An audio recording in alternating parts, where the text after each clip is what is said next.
So just at work at the moment, there's not much going on, so I'm just cleaning this up.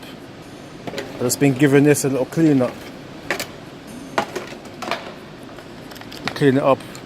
Oh, by the way, I got a little tip for you, yeah? If you got any broken screwdrivers, do not throw them away. I'll tell you what you do with them.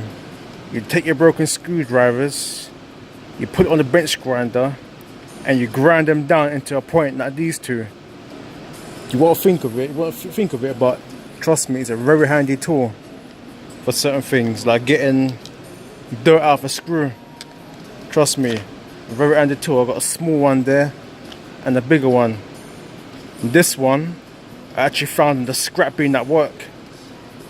This was an old snap-on screwdriver that was chipped.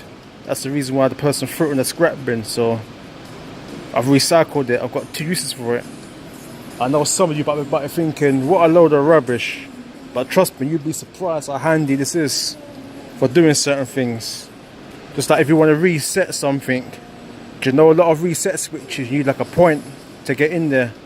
Trust me, very handy tool.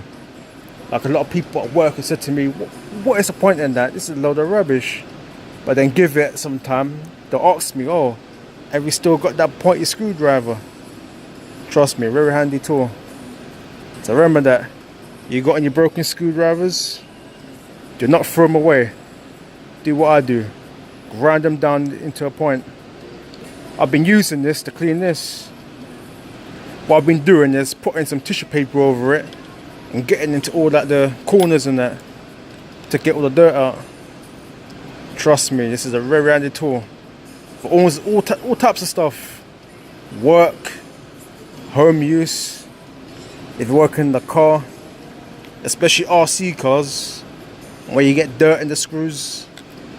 I don't want to keep one in my bag when I take it out, in case I want to take something off. Just use that to dig out all the dirt.